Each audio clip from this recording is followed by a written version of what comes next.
Hello, everyone. This is the D1 Coaches Pod. This is the first ever episode ever recorded.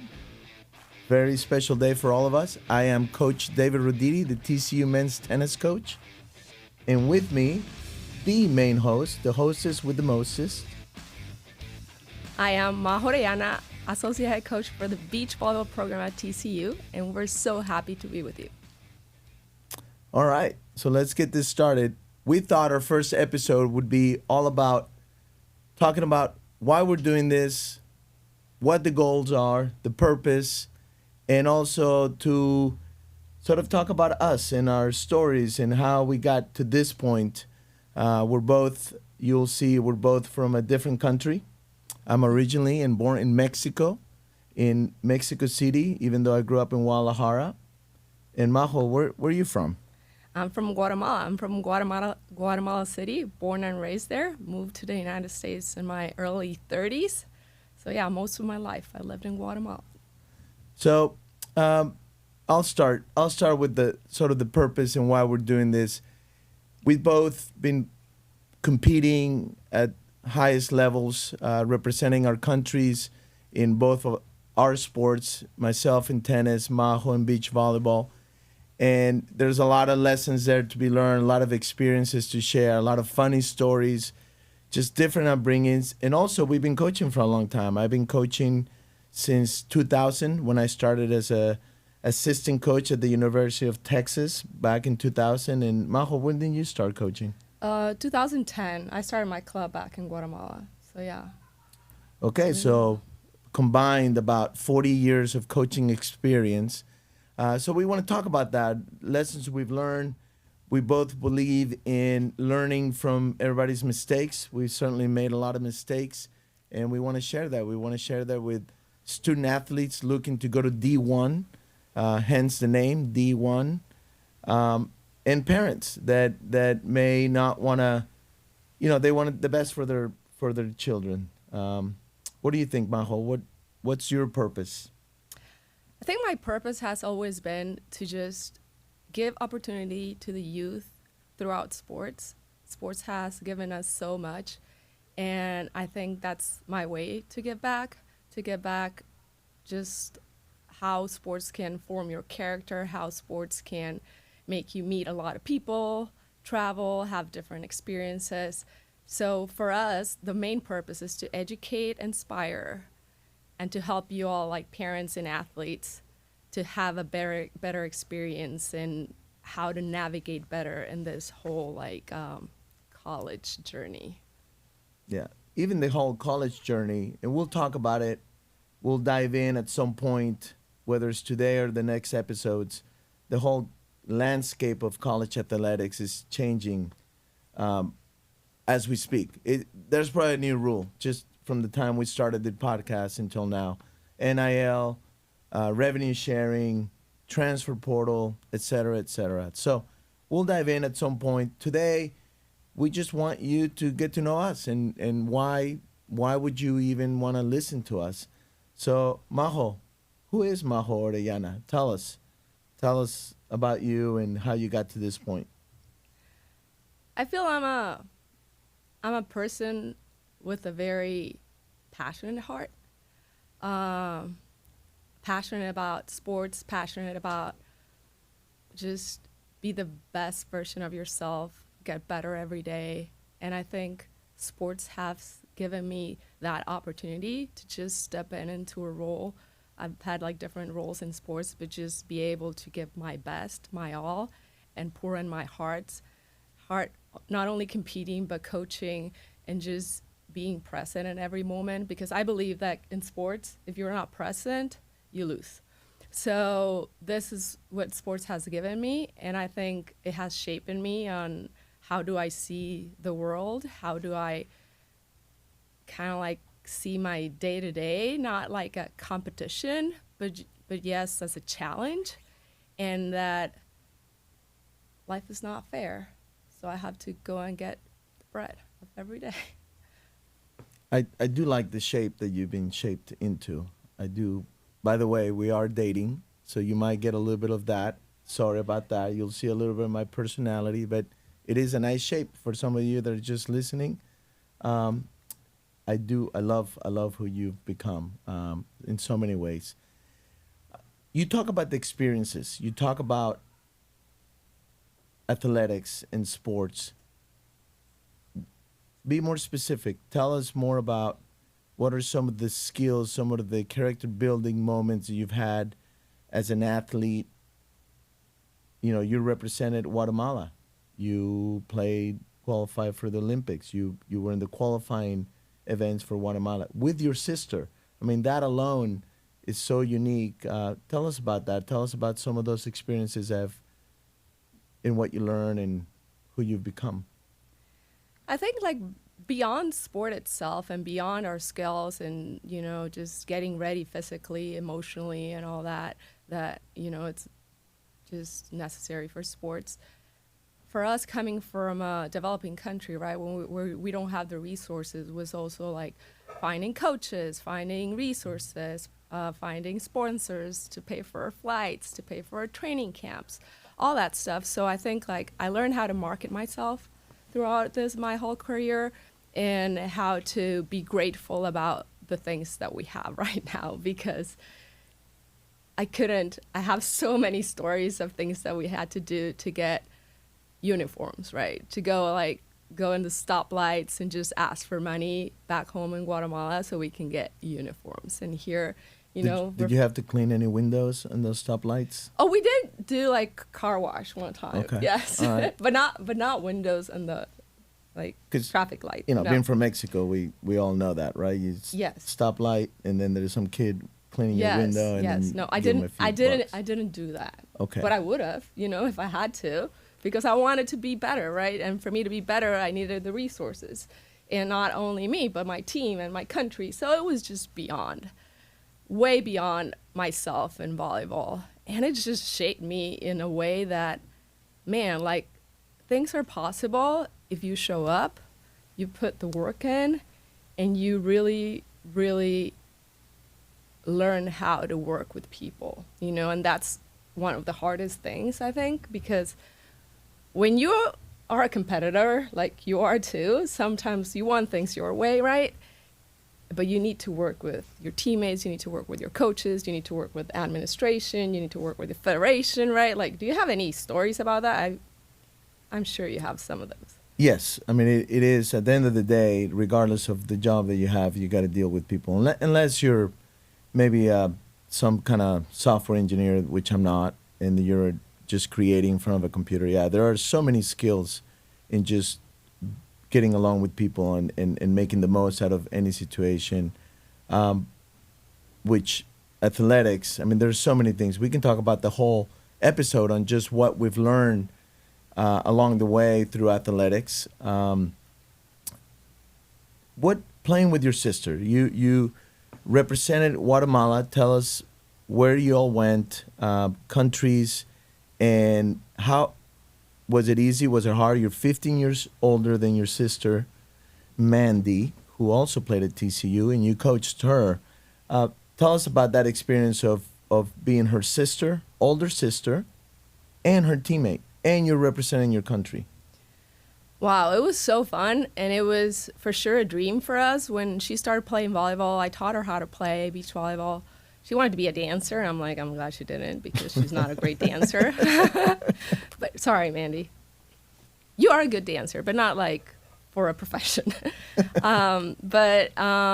So she saw me. I was playing at some Pan Am games, and there were like Olympians and a lot of really good players there. And she saw that, and she told me like, hey, in 4 years, I want to be here with you for the next Pan Am games that were in Toronto. Those, the ones that I'm talking is Guadalajara 2011. So she worked really hard, and I worked next to her saying like, okay, we need to get you ready, right? So that was one role, right? The role being a big sister, yes, we're 15 years apart, so that was kind of like I was her second mom.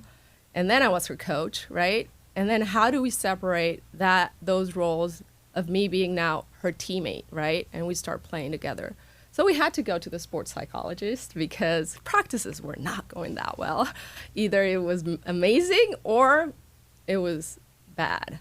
Sometimes, like, she was the youngest, sometimes she was crying. I was mad. I was frustrated because I wanted to communicate and I over communicated and it didn't work. So that was one of the reasons now I'm pursuing my master's in clinical mental health, because I want to help athletes, and their performance, their mindset, and all that stuff. Yeah, I was going to bring that up. So that's nice how you connected that experience to what you're going to be doing here with your master's in sports psychology and mental health.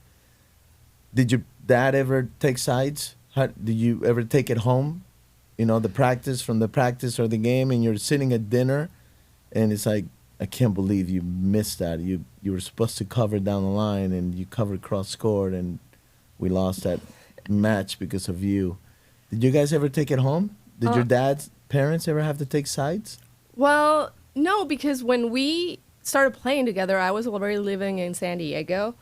So she was part like at LSU or not there yet.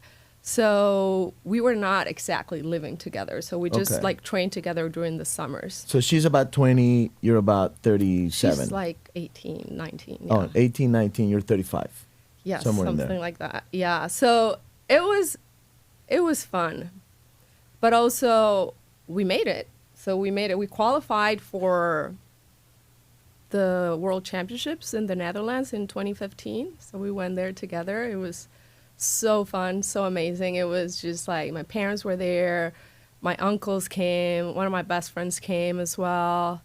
And it was just such a great experience. Like, you don't understand, like, just getting there, of how hard it was for us to get there, right, together. And seeing my parents, how proud they were of us, and just all of us living this experience.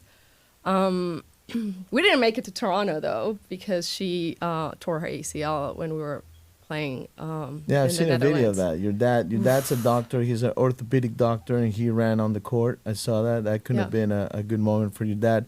Let's talk a little bit about the parents. So you talk about your parents and how supportive. If there was one thing that you could look back, think about the way you were raised. Obviously, your parents did a lot of really good things. Here you are. You're the associate head coach of one of the best programs in the country in beach volleyball at TCU. You're also representing your country. So did your sister. She got a full scholarship at LSU, and then she came to TCU and played for you. So obviously she didn't hate you playing for you, or she wouldn't have transferred, right? So there's a lot. What would you say is the one thing your parents did exceptionally well that helped you become a D1 athlete? Well, a D1 coach, because I was never. Well, she was a D1 coach, athlete. You were a D1 coach, but you had the level to be a D1 athlete. And we'll talk about that. We'll talk about how you didn't get to play college athletics in the U.S. We'll dive into that as well. What's the one thing your parents did exceptionally well? Well, there's several things. Okay. I'll say several. So I think first... You're not going to tell us D1? That is a podcast. D1. Yes, I'm going to tell you D1. All right. So D1, I would say they let me own it.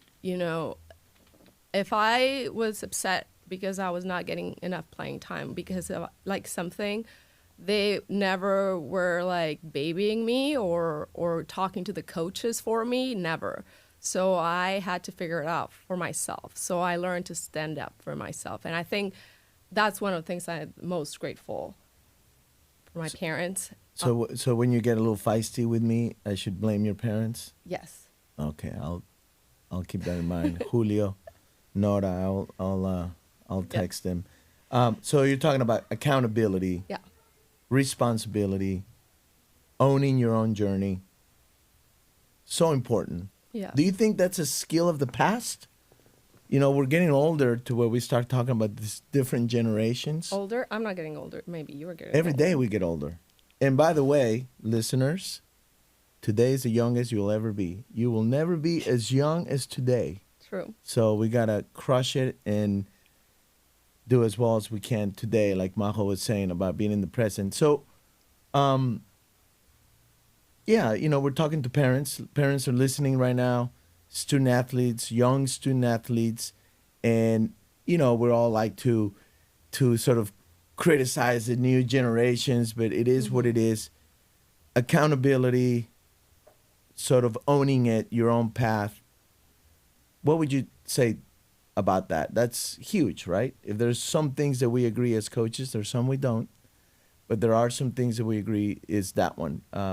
Tell our parents, our listeners about that. Yeah, I feel like that's, when we have, like, for example, my sister, I had my sister and I was coaching her, I was helping her with her recruiting process, I was helping her, get to the next level and achieve her dreams and all that. Sometimes I made the mistake of doing things for her or standing up for her. And we do it out of love. We do it out of, I don't know, we're stressed, whatever. But sometimes when we do that, we're enabling them to really tap into their potential.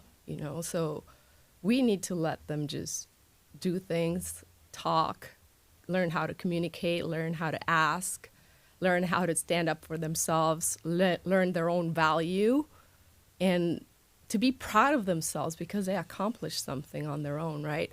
So I think that was one of the main things that I'm just grateful for my parents, because at that point I was like, I never felt like they didn't support me or back me up at all. But yeah, maybe I got mad that they were not on my side. But at the end of the day, I think it got me where I am right now. And I believe that you kind of like are the same, because you left pretty young from your home, from Mexico, to come to the US as well. And you had to figure out things on your own, didn't you? Well, I had to cross that river. No, you didn't. It's a good thing Donald Trump wasn't in office. I would have never made it. No, I'm kidding. My mom is American, so I had that dual citizenship. Very lucky, very fortunate about that. Um, yeah, we'll talk a little bit about who David Roditi is and where I come from. We have a lot of things in common. One is born and raised in a different country. What I would add to that with parents listening is that when when you empower your children to own their journey and to own their path, one is a lot of trust. They feel trusted. They feel in command. And also, when they make decisions, which, as we know, life is all about the decisions, it's on them. It's on them. They can't put it on you as a parent. They're the ones and that's how they're going to learn. And they will make some mistakes. I think I'm a parent. I have two children, two boys. They are Max, 10 years old, Bash, 8 years old. They're really into ice hockey of all things. Not too many Mexicans playing ice hockey these days. Uh, so I think about those things. I think about them, and it's little steps, little steps. There is a growth process to that accountability. Obviously, with a 6-year-old, you're not gonna have the same expectations of what they can do with about accountability. What does it mean for a 6-year-old versus a 17-year-old? So there is a growth, but just we would encourage all parents to think about that. When you think about a sport like tennis, where you don't get coached, you're not coached during competition, so you're out there on your own. That's something very unique about the sport of tennis, is that you're out there on your own. You're in this little island. You're all exposed. You can't hide. It's you against this other opponent, and you got to rely on yourself, and you got to count on yourself to solve problems. And what happens to those athletes, those tennis players that grow up where the parents are always solving their problems? And it's hard. It's hard. It's hard as a parent not to want to solve the problems, but that skill of problem solving, finding solutions out on the competition are critical in a sport like tennis. I'm sure it is in beach volleyball. So give them any opportunity to practice that skill, in life. in just growing up. We'll talk more about that. We don't want this to be all serious, but there is a lot. Again, there's so much to share and so much insight of what it is to be as an athlete, a parent, a coach out there. So I'll talk a little bit about myself. I grew up in Mexico. I was born in Mexico City. Picked up my first tennis racket when I was 5 years old. My mom was taking lessons, and my mom would admit, even though she's a saint and lives with me, I'm divorced, so she saved me, helping me with my raising my two boys. She would admit she's not the best athlete. I did not get my athletic genes from my mom. I got it from my dad, but she would go and try to get better at tennis, and that's when I picked up the first racket at 5 years old, a little heavy in Mexico, in Guadalajara, and for some reason loved it. And ever since I can remember, everything I've ever done in life, just about everything, up until about 18 years old, it was all related to tennis. So for me, tennis, it not only did it teach me a bunch of stuff, bunch of skills, people skills, learn how to lose, which I'm not the best loser, learn how to win, learn how to take disappointment and deal with it. But also it opened so many doors. We came from a middle sort of economic, what do you call it, a middle class. Middle class. My parents worked hard, and it was always a sacrifice to travel. I was that kid that would always stay in people's family. So at 7 years old, you're going to think this is crazy, but at 7 years old, my parents put me in a bus from Guadalajara to Merida with a team, but it was a bus all by myself at 7. It was about a, I don't know, 16, 18-hour bus ride to Merida, to the south where Cancun, that area of Mexico. And I stayed with a random family. So 7 years old, I'm out there on my own, and I'm thankful for that. I think it's great. I'm very, very lucky. So that you'll see that there's a definitely recurring theme here that the best things, we're always thankful for the things that we got, and we're always thankful. We can also be thankful for the things that we don't want, that we don't have. But I once talked about how thankful I am that I didn't have what I wanted, and how thankful and how that taught me so much about just life and fighting for what you have, and not just keep moving forward, just life, right? There's always people that have more than you. There's always people that have less than you. So very thankful for that. I'm glad that I had to take an 18-hour ride in bus and stay with the family, even though at the time I'm sure I was scared. I don't even remember. I was 7. So anyways, and then came to the United States. I was a highly competitive tennis player, 14 years old. Lived in a tennis academy for a year away from my parents. I can have a whole episode about this place. This place you wouldn't believe. Yeah, I It's heard like, stories. Yeah, it's like child abuse. This coach, he should have been put in jail. Sorry, you know who you are. But he may not understand English. But learned a lot. That was pure suffering for a year, but I loved it. I loved being there because I knew it was the best thing for my tennis. Moved to the United States when I was a freshman in high school at Dana Hills, Orange County. Lived with a tennis coach that we didn't know. I lived with him for 2 years. His name is Bob Clausen. Rest in peace. He passed away about 4 months ago. Bob was sort of my guardian, my coach. He had a son, Adam, who's now a tennis coach as well. He was my little brother. He was 5. I was 14. And that's when I learned how to speak English, or whatever you get today. That's when it first started. And did the whole high school in Orange County. Went to San Clemente High School my last 3 years. Went to TCU.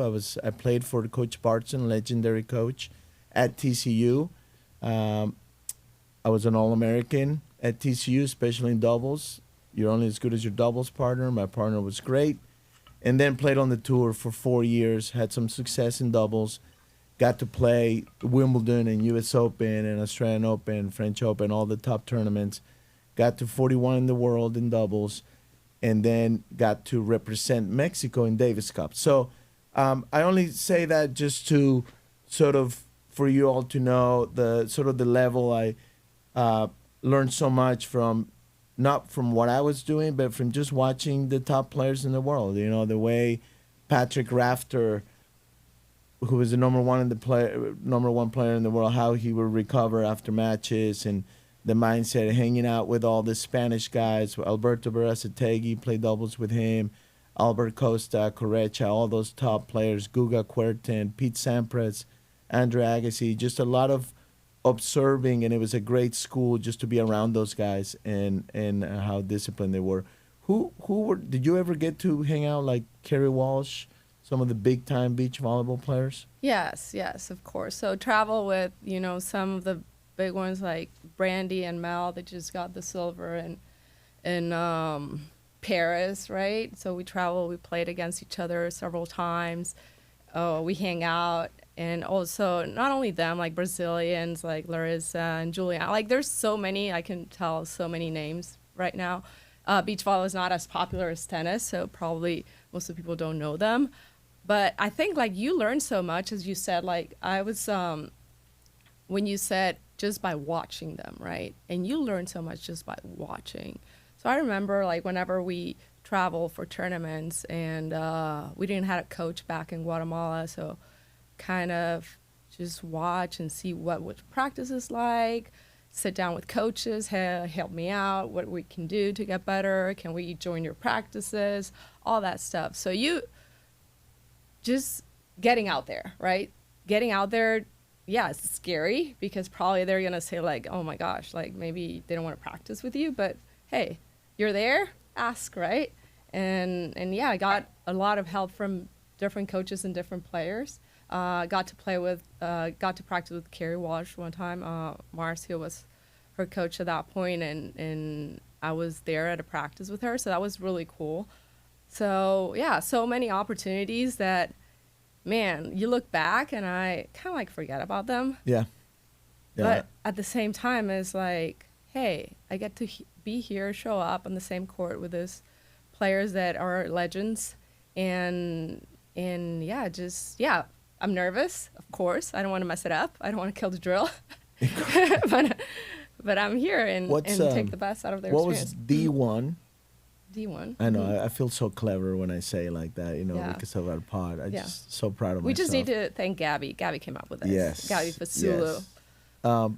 So what is the one thing that stood out, if you can remember? Put yourself back. You're with Carrie Walsh, absolute legend.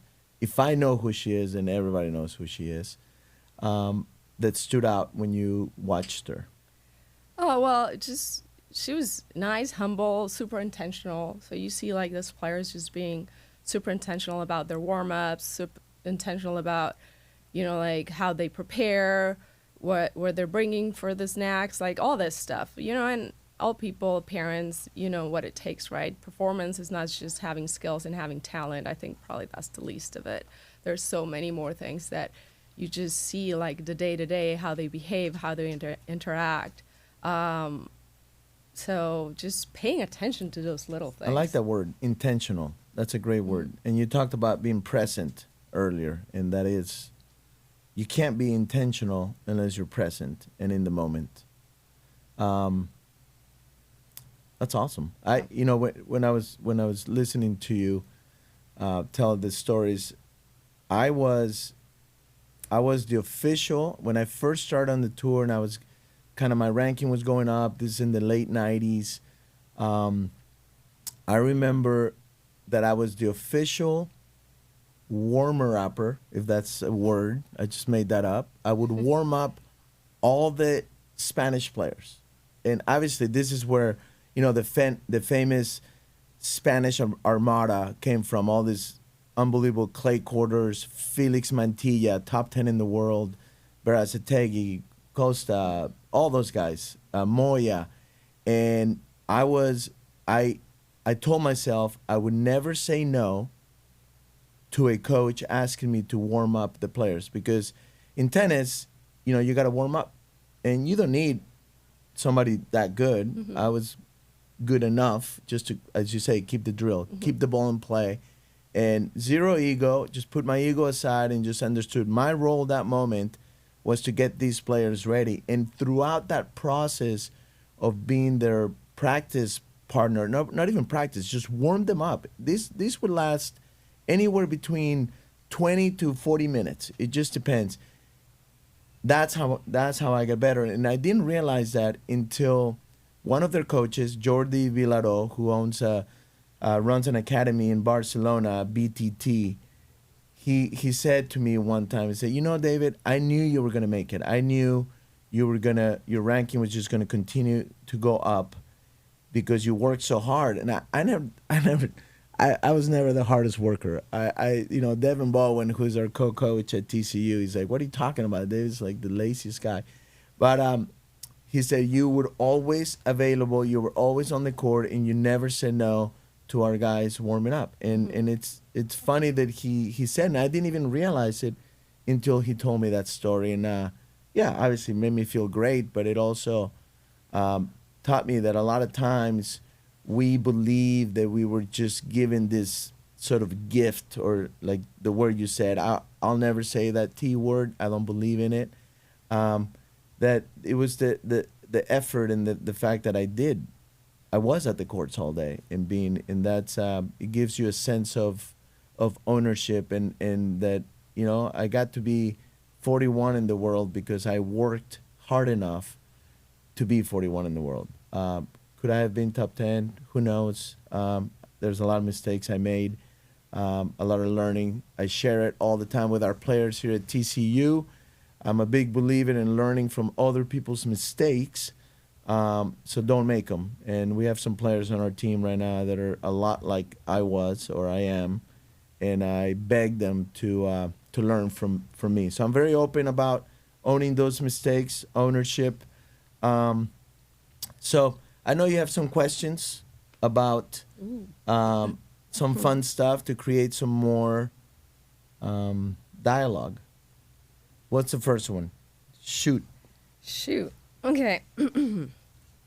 Okay, I want to ask you a question about me. Okay. This is not funny, but I just want to know, like, what do you think? What is this rated? Like PG? Be careful what you ask me. Yes, please. Is it PG? Yeah, Are we PG-13? Yes, we are. Oh, boy, that's going to be hard. If you had to describe me as a coach in one word, what would it be? You're tricky. You gave me some of the questions you were going to ask me, but you didn't tell me that one, and that was on purpose. It was very intentional that you didn't tell me until now, because you're probably curious. I am curious. I want to see how people see me, too. Well, I see you in a lot of different ways, but I won't think about that right now, so I'll lose my focus. The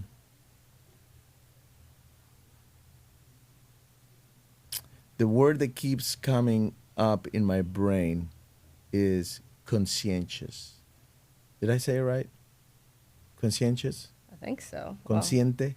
Wow. Consciente. Sí. Consciente. Conscientious. Conscious. Conscious. Well, everything you do, and almost sometimes, we've talked about this, almost sometimes too much. Yeah. You're very intentional. You are very conscientious about your players, where they're at, how their practice was, the quality of the practice, getting organized so that everybody has the right practice, about what their nutrition, the mental side, all of it. You're constantly, you want everything to be so perfect, and you're very conscientious about it all. That all of it, how they compete, how they're going about their, you're in charge of the academic side of things. You're very aware and very conscientious about everything about how many girls you have on the team? 26. 26 female athletes. That's a lot of players, and I bet you could talk about the whole episode about every single one of them. So I admire that about you. I notice it. I'm sure they do too.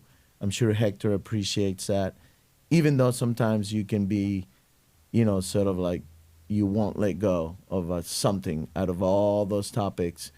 And, you know, But I think you have helped me so much on that because thank you. you are the head coach and you understand that position, and I'm the right hand, right? So I learned that a lot from you. So maybe Hector has to thank you. Oh, I remind him all the time. I take a lot of credit.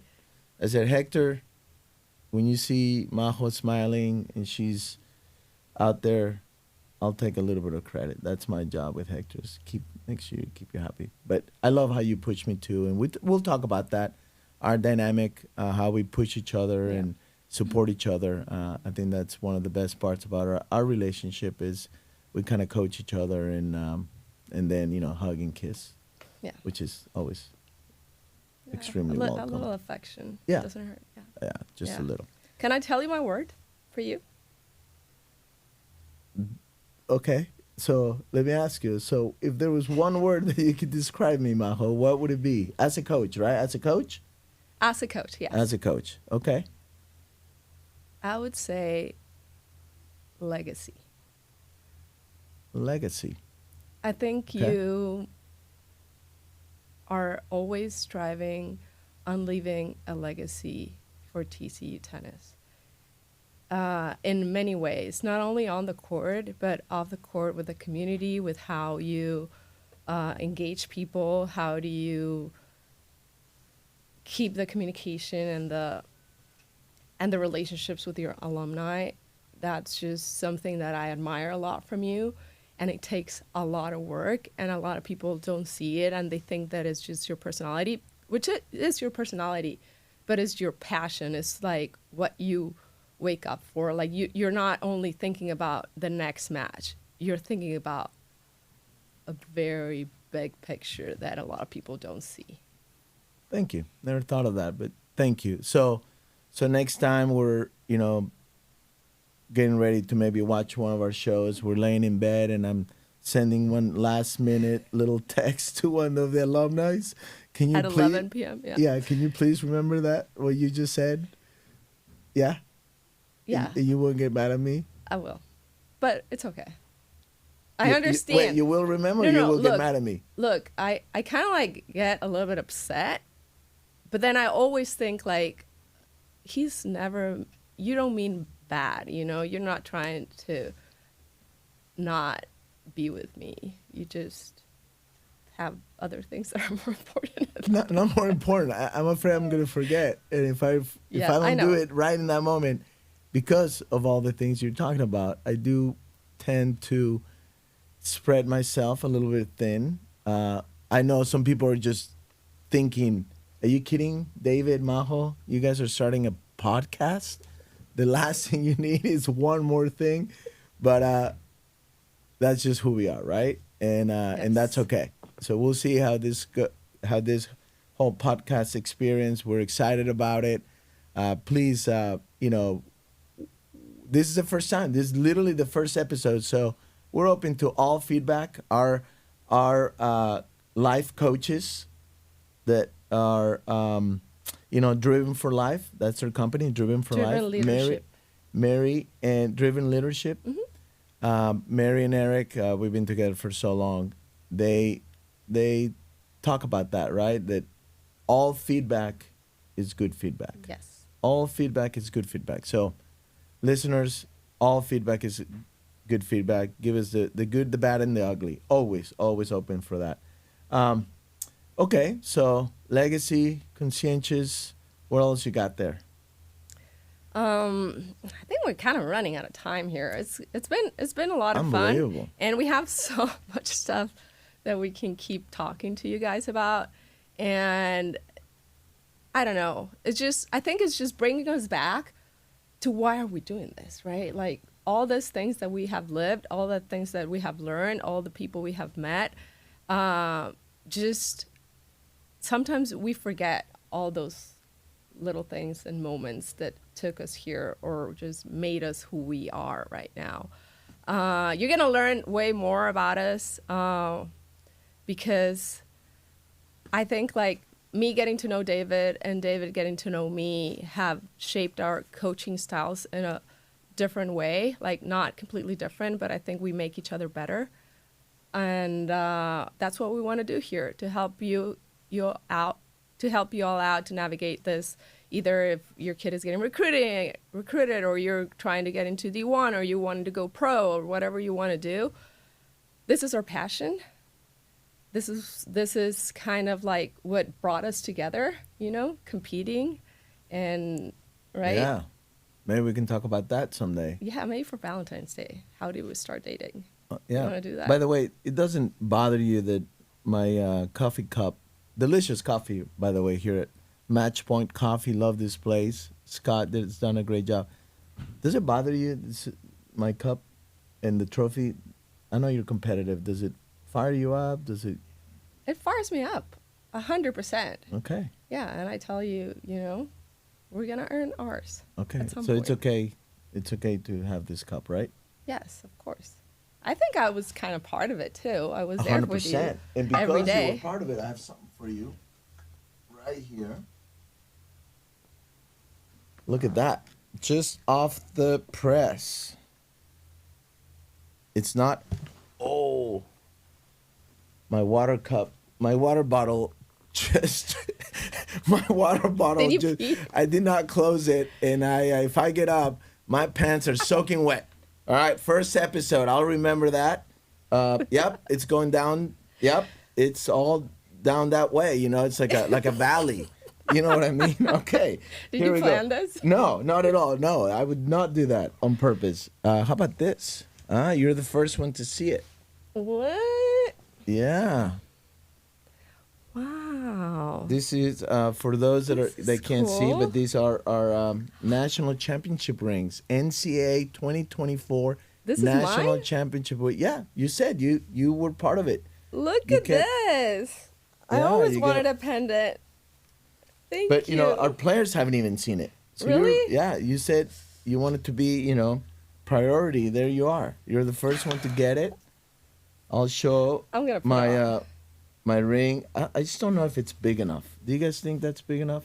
What do you think, Sam? Wow. Is that big enough? I mean, look at that thing. I look like one of those superheroes. Look at that. Beautiful. It says our slogan, Bosch, like Bosch. The guys came up with that. It's got a picture of the NCAA trophy in gold. It's got a little bit of red since horned frogs shoot blood out of their eyes. And then obviously lots of purple. So proud of this. All right, I'll close with this. It's interesting when we talk about the. God, my shorts are really wet right now. Not my shorts, my pants. But, it's funny. It brought me all the way back listening to you when I was 6, 7 years old. There was a Davis Cup player in Mexico who I didn't think he was nice enough to all these kids. Like, I'm one of those kids. I love tennis, and you idolize these great heroes. Davis Cup players in Mexico, they're heroes. Leo Lavalles, Jorge Lozano, Luis Enrique Herrera, all these guys are absolute. Pancho Maciel, Bebe Moreno. I can go on. And I thought, man, these guys have such a platform to do so much. I'm literally talking about when I was 7, 8 years old. I remember clearly. And right then, that was my motivation is if I want to help other kids and I want to help, as to why we're doing this, if you don't accomplish anything, it's hard to have a platform. Nobody would listen to this podcast unless there's some credibility behind it. And that was my whole purpose. That was my whole goal, was to become a Davis Cup player, good enough, be somebody in tennis, so that I can then have the platform to help and to Great. encourage and inspire little kids and help them. We have an academy here at TCU. We work with the youth, and then this podcast. So it brings me back. That is my motivation. That is my purpose as to why I'm doing this, is that I want to share absolutely everything and anything good and bad and inappropriate. Sorry, I'll apologize right now. My humor is not the most PC, so it's my apologies now. But that's why I'm doing this. Right there. That's it. You took me all the way back to when I was 7, 8 years old. Good. Thank you. No, Thank thank for you. that. I did a lot of Back to the Future. No, it's not Back to the Future. Back to the Past. Back to the past. Back to the Past. Memory lane. Down Memory lane. So it was good. Yeah. I think we're kind of running out of time. We right? have run out of time. We've said it. We got the ring. Yeah. You know, it was a pendant. It was It's a pendant. Looks Love it. beautiful on you. You make Yeah. it. You make that pendant look good. Look at Yes. me, trying to get some brownie points. And one thing, Yeah. for the ones that don't know us that much, so we coach men's tennis and women's beach volleyball. We are in season. So, well, men's tennis started already. We start February 20th. So, we're starting this right in season, not because we don't have, we have a lot of time, just because we also want to share with you, our team's successes and what are we learning from the team and our experiences during the season. So we want to share that with you guys. So that was one of the main reasons we started in February. Excellent. So we get to close the first episode. Yes. Thank you, Majo. That was fun. You want to tell our listeners, right? You were going to tell us where they can go, yeah. subscribe, all the new words. As a 51-year-old, I'm not so good at that stuff. Yeah. So thanks for listening. And please like, comment, and subscribe to our channel. We are going to be putting out short episodes where we're just going to give updates about our teams, and then longer episodes where we're going to dive into more, I won't say important, but important topics for parents and kids and athletes. So yeah, like, comment, and subscribe to our channels here on YouTube. And you also can look below for important links, right?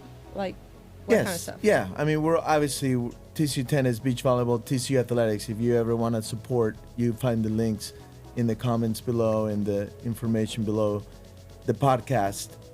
So with that, we will close. Yes. And I will say, this is Coach Roditi from the court to the sand. This is the D1 Coaches Pod. See you in the next set. Go Frogs. Go Frogs.